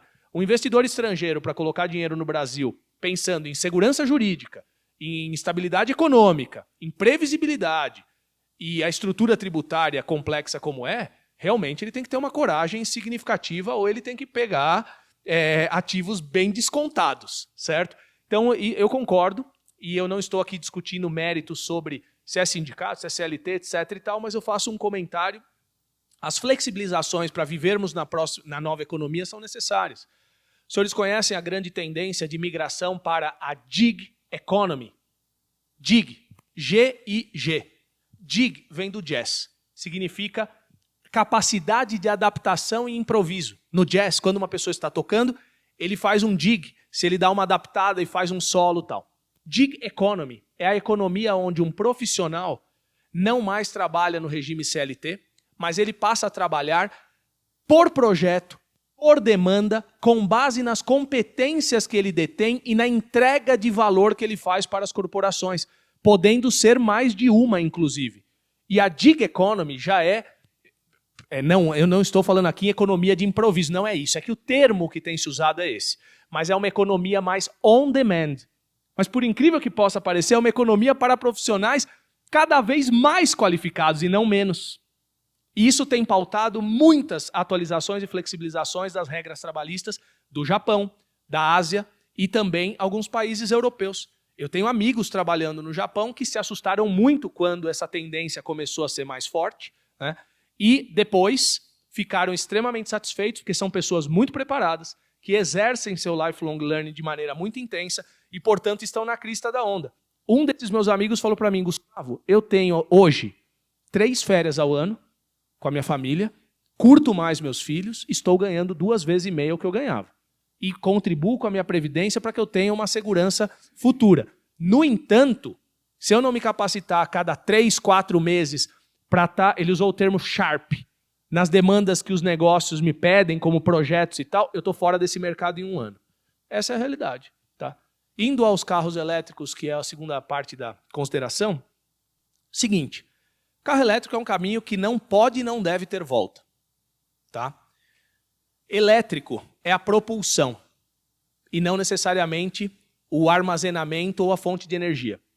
Esse é o mindset mais importante que nós temos que tirar desse processo.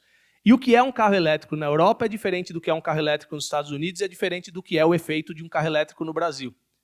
Exemplo, um carro elétrico num país europeu que tenha uma matriz elétrica, uma matriz energética, dependente de termoelétrica movida a carvão ou óleo, é pior do que um carro com motor a combustão que faça a conversão direta da energia. Pior. Tá?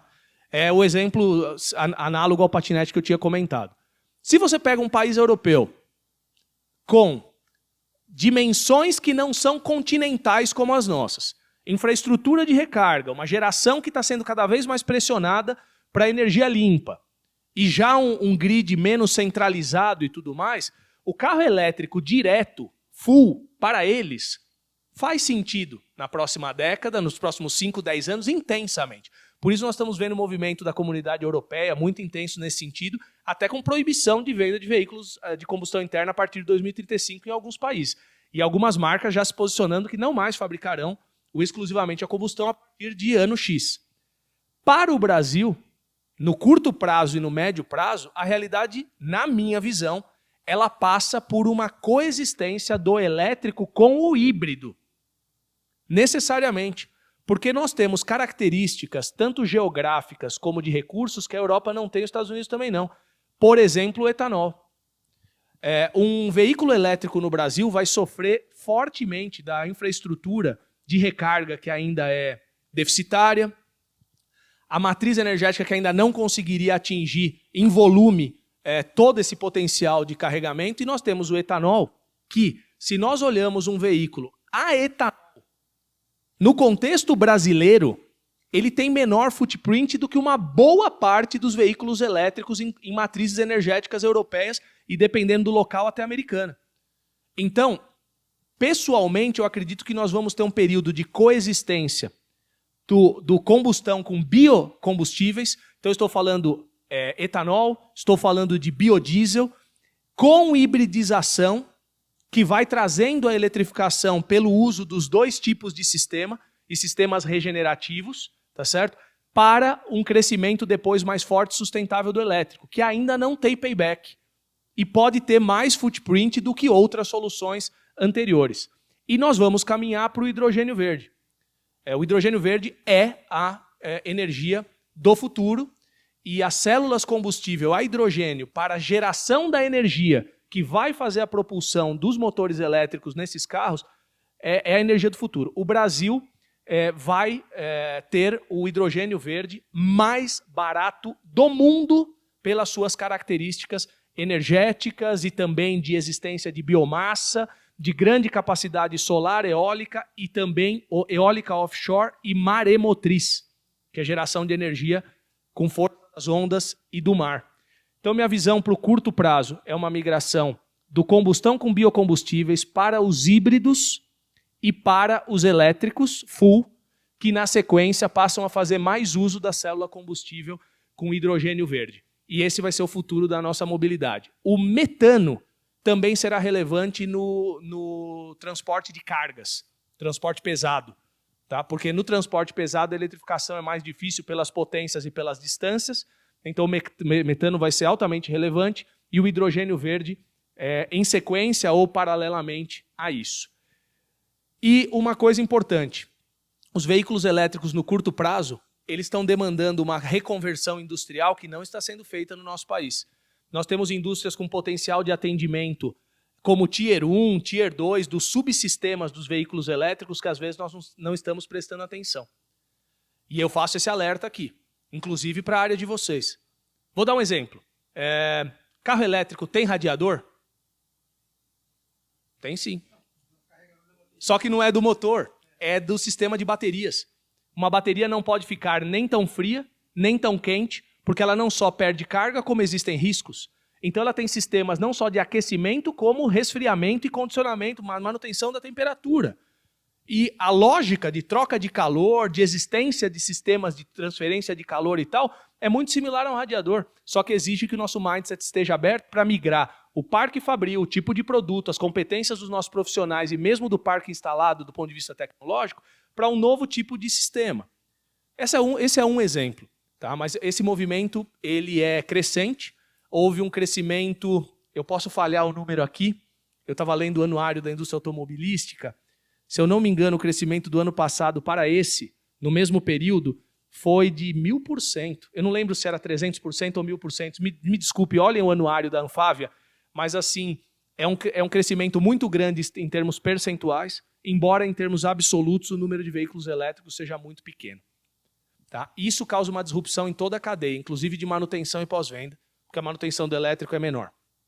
Mas, por outro lado, ele demanda outras soluções que não existiam, inclusive de capacitação de pessoal. Então, isso é um pouquinho do que eu enxergo aí dessa parte de mobilidade elétrica. Professor Gustavo, permita-me registrar aqui um agradecimento, um reconhecimento à Abrafiltros por esta oportunidade de ouro a todos nós, pelos 16 anos de grandes serviços prestados por ela e pela felicidade dessa sua fala estar sendo gravada, o que será disseminada, sem dúvida nenhuma. Isso é uma alegria enorme e faremos isso. Eu faço uma provocação na sua pessoa, mas a todos aqui. Na sua fala, uma dezena de livros foram citados aí como fundamentos disso tudo. E recentemente eu acessei um livro também chamado Conexões Empreendedoras. E já chego lá o porquê da referência de mais este livro. Considerando a sua dica de ouro para nós também, que o maior mercado é o I don't know, 75%, então é ele que vamos mirar daqui, né, e temos trabalhado nisso. E lembrando também que o ODS 17 da ONU fala de conexões, parcerias, instituições fortes, etc. Nós, no ecossistema Brasil 6.0, temos trabalhado exatamente esta questão das conexões. O que fazer mais e melhor para que essas conexões, o conhecimento desses microecossistemas, em todos os seus aspectos, possam levar a respostas para estas inquietudes todas muitíssimo bem colocadas aqui hoje. Ou seja, disseminar todo esse rol de informações e de conhecimentos hoje passados. Como fazer isso de forma mais célere, assertiva e que isso traga benefícios à transformação digital, à inovação e ao empreendedorismo inovador. Obrigado. Obrigado, Ari, pela pergunta. Essa é uma pergunta de ouro, porque em toda essa nova economia, sem trabalho em rede colaborativo, ainda mais porque os maiores mercados são de interface entre áreas e tem que ser soluções colaborativas e de open innovation, não vai funcionar. Não vai funcionar. Objetivamente, no curto prazo, para essas aproximações ocorrerem, existem alguns anacronismos ou algumas impressões fundadas, mas às vezes indevidas, que a gente precisaria melhorar. Por exemplo, a indústria tem um preconceito quanto à academia no que diz respeito a timing. Ela acha que tudo que se desenvolve na academia é demorado e não atende aos seus timings de colocação de produto em mercado. Por que que ela... e a academia, por sua vez, pensa muitas vezes que a indústria está só interessada naquele lucro de curto prazo e não está interessada em desenvolver alguma coisa mais sustentável. Mas por quê? Porque não se discute abertamente aqueles níveis de TRL que eu comentei. Pode ser que sua empresa precise de um trabalho colaborativo com a universidade, que seja um projeto de 2 meses para a viabilização de um modelo de negócio e colocação em mercado de um produto. Isso não é um trabalho de mestrado, não é um trabalho de iniciação científica ou de doutorado. Isso é um trabalho de consultoria especializada, por exemplo, na agência de inovação, com um especialista dedicado e algum apoio, feito a 6 mãos, alguém do seu lado, alguém do nosso lado, que é altamente especializado, e alguém que operacionalize. Isso é num TRL muito avançado, é mercado. Agora, uma tecnologia mais transformadora, de um novo sistema de filtragem, o teste de um determinado material, isso pode ser que leve 2 anos, pode ser que leve 1 ano e meio. Isso é um trabalho de mestrado. O que é combinado não sai caro. E eu vou dizer o seguinte, dinheiro, recursos para investimento está disponível. Tem dinheiro. O que falta são os projetos apropriadamente colocados, em que o payback esteja claro e o alinhamento desses TRLs esteja apropriado entre empresa, universidade e muitas vezes governo. Porque o fomento, seja ele reembolsável ou não reembolsável, também existe. Via FINEP, via FNDCT, etc, etc.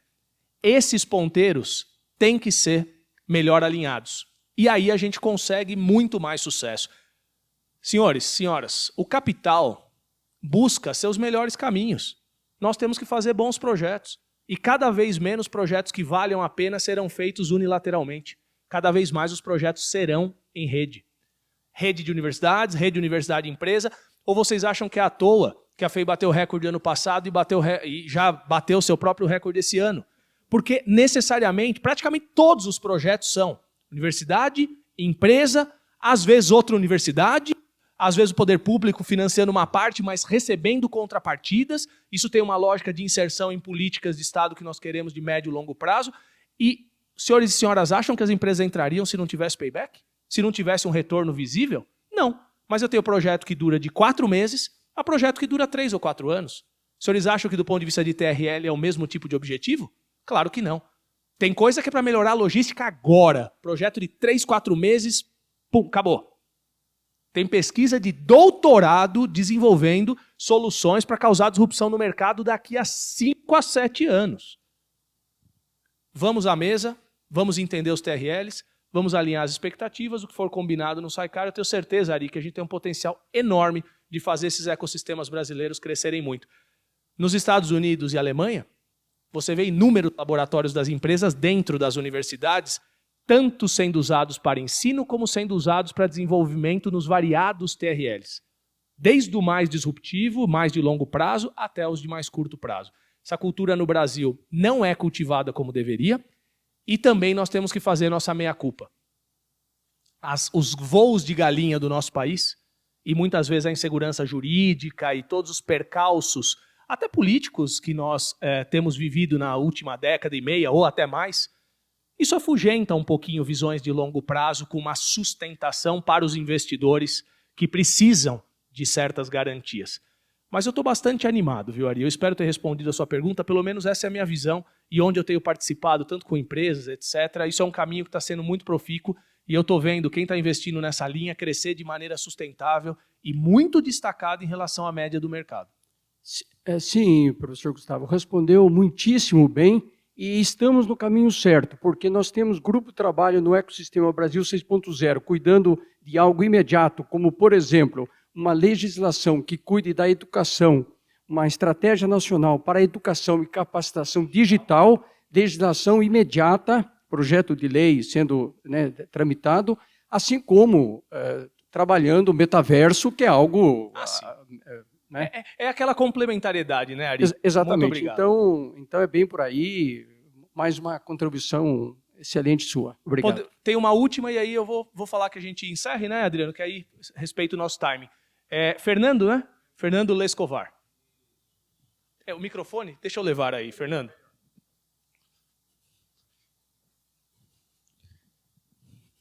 Parabéns, Donato, por mais essa apresentação. E eu acho que tem muito a ver com o comentário do Ari.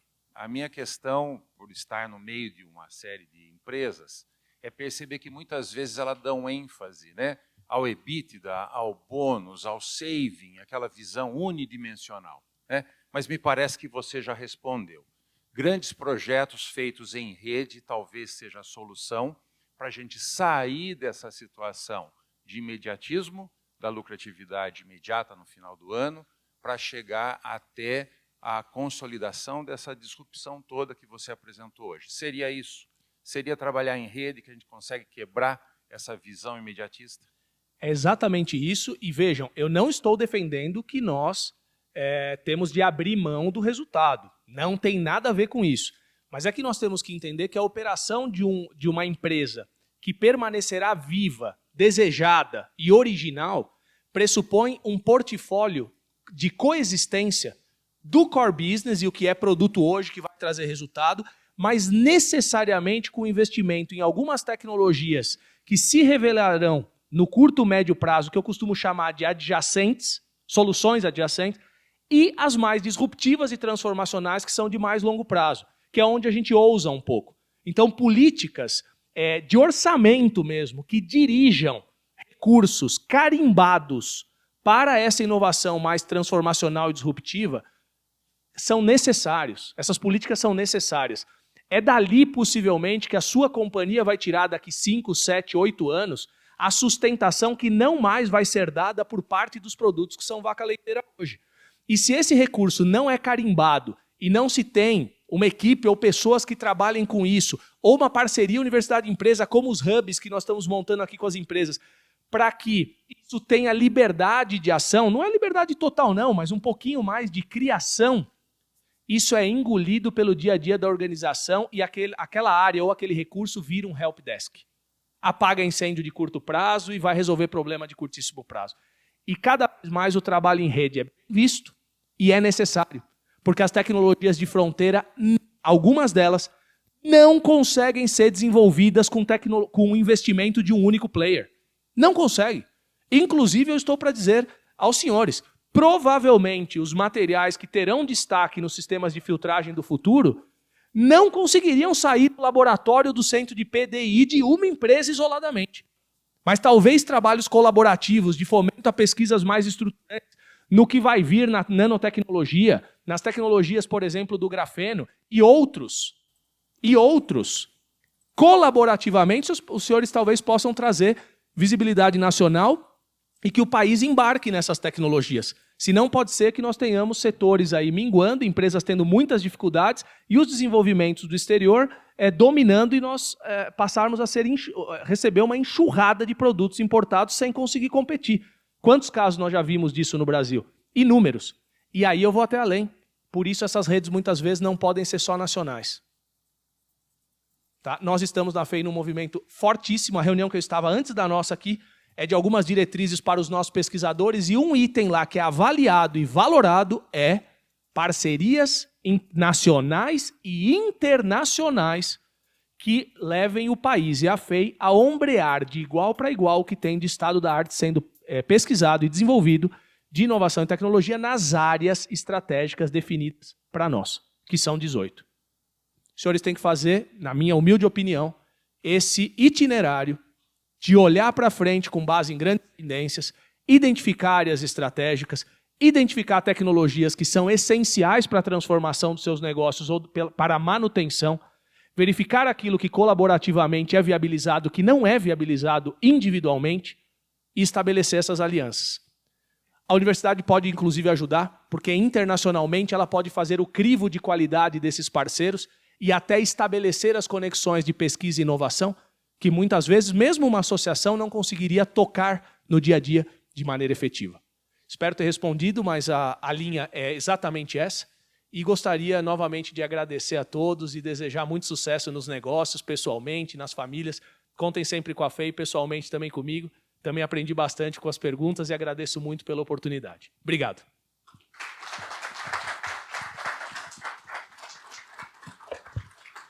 Muito bom, professor. Convidar aqui à frente o nosso presidente, o senhor João Moura, para a gente fazer esse encerramento. Falar o que agora? É muito difícil. Professor Gustavo, me permita chamá-lo assim eu fico mais íntimo. Aproveitando a oportunidade, vocês aceitam idoso para estudar aqui? Eu vou entrar aqui para estudar um pouco. Bom, eu vou agora falar 1h30 que eu combinei com o Adriano aqui, matar vocês de fome. O grande problema que nós temos, professor Gustavo, que não tem gente otimista. O grande problema que nós temos é que as nossas empresas, existe uma velharada de executivos julgando e fazendo o que sabem fazer, pregando coisas que não levam a futuro nenhum. Não leva a inovação, não busca jovem, não fazem isso. Recentemente o senhor foi agraciado com o troféu Osiris Silva. Eu conheci uma outra pessoa num voo chamado Eliezer Batista.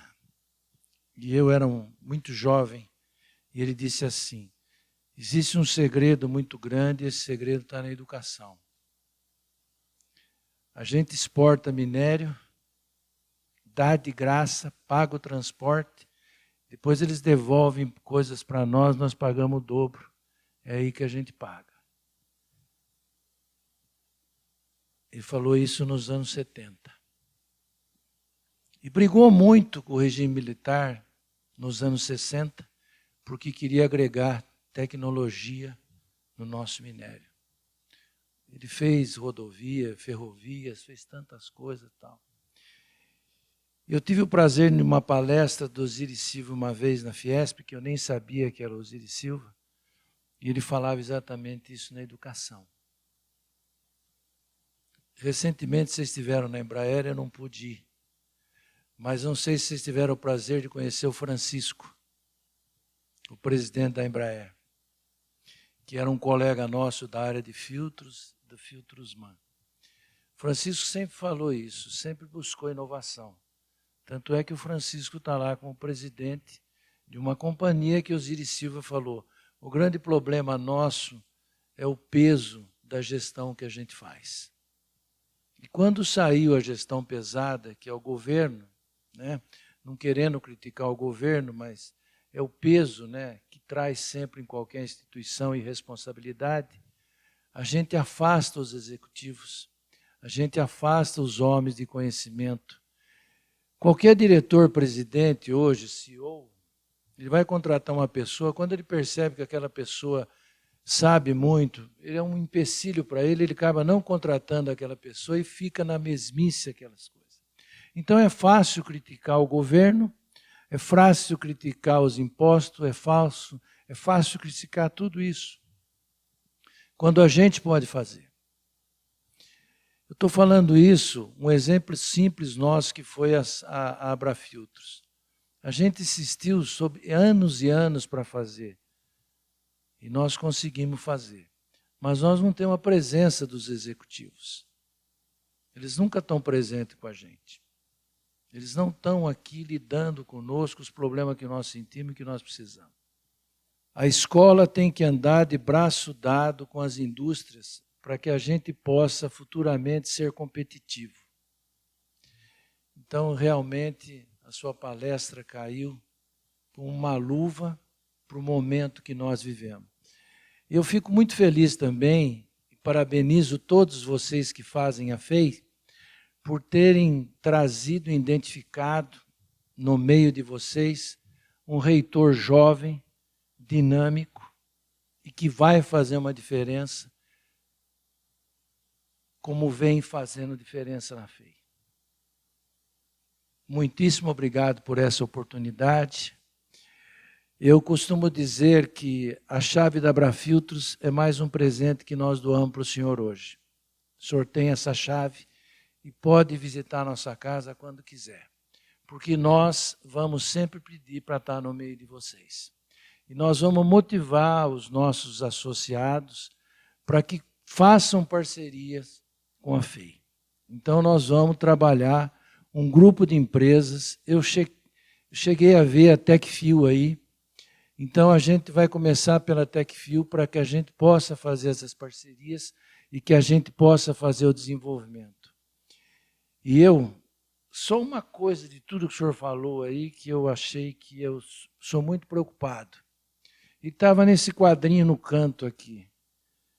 Todo dia antes de dormir, eu questiono se o meu produto vai ser bom amanhã e se vai ser útil para o mercado.